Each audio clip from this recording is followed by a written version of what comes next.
What's up mga idol? Brand new CF Moto 675 SRR. Newest triple cylinder model na available na ngayon sa atin sa Pilipinas. Recently, nilaunch nga to ng CF Moto Philippines at isa tayo sa na-invite. Thank you very much sa CF Moto. Well, inline 3 at talagang napakaganda ng kanyang exhaust sound. Yung roar ng inline 3 engine, ang sarap pakinggan. Mga idol, meron pa tong modern full-color TFT display. Meron siyang CF Moto Ride Sync, yung kanilang phone connection. Plus, ang isa pang kagandahan dyan, meron siyang lap timer. Race style na siya, no?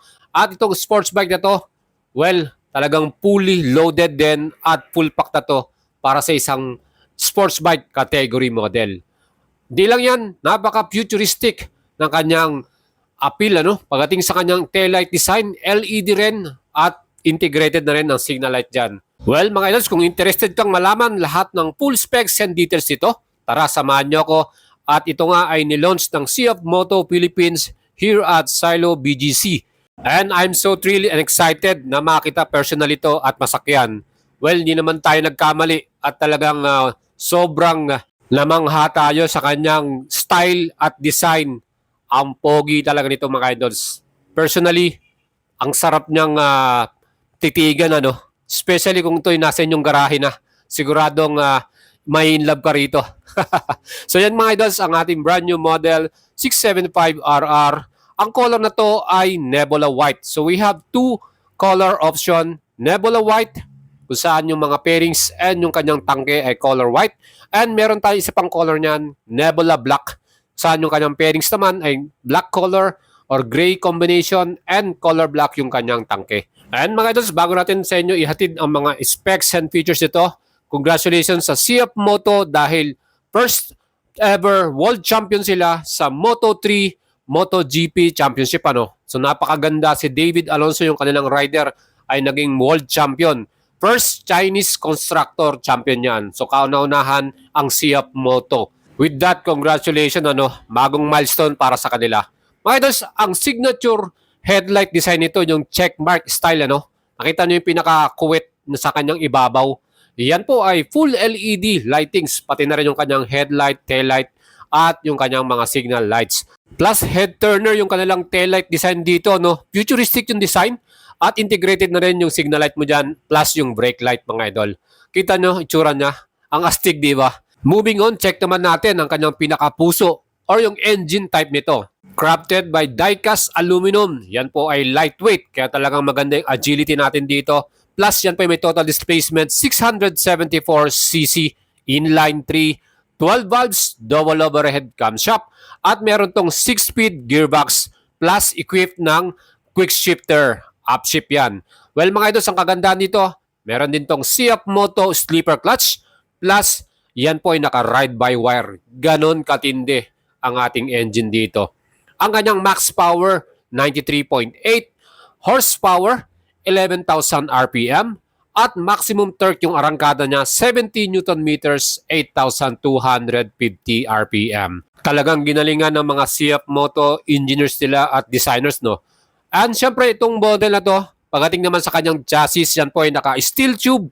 Yan din ay gumamit ng front suspension, 41mm KYB upside down forks. Fully adjustable, freeload, compression, and rebound adjustable. Ang ganda ng front suspension niya, mga idols. Pwede mo siyang iset, depende sa preference mo, Depende rin kung anong rides meron kang gagawin. Gaya ng racetrack, street, or long destination ride. Napakaganda, Pagdating naman sa kanyang rear suspension, KYB Central Monoshock, yan din po ay preload and rebound adjustable. Di ba mga idol? Racetrack ready na tong bagong model na to.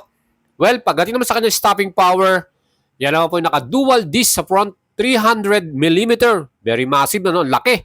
At yan ay gumamit ng J1 caliper, radial mounted at equipped ng anti-lock braking system.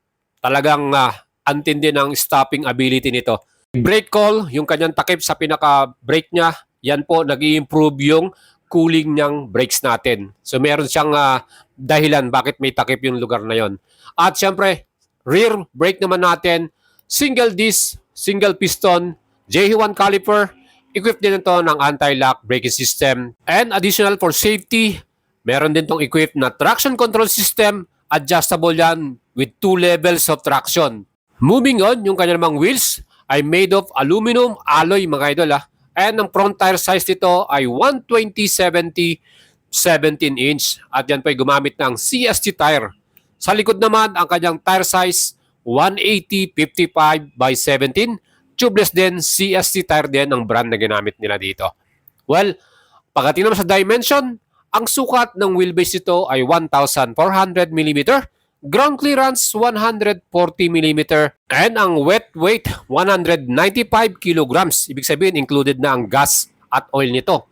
And ano masasabi nyo mga idols para sa kanyang total weight? Siyempre, halos katulad siya ng Kawasaki ZX6R At siyempre sa power to weight ratio, masasabi natin perfect na rin yan. At abangan nyo rin ang ating comparison sa mga specs and features details ng mga kakumpetensya nito, gaya ng Kawasaki ZX6R, Honda CBR 650R, at Triumph Daytona 660. And sa competition, talagang maibubuga tong bagong CF Moto 675 SRR.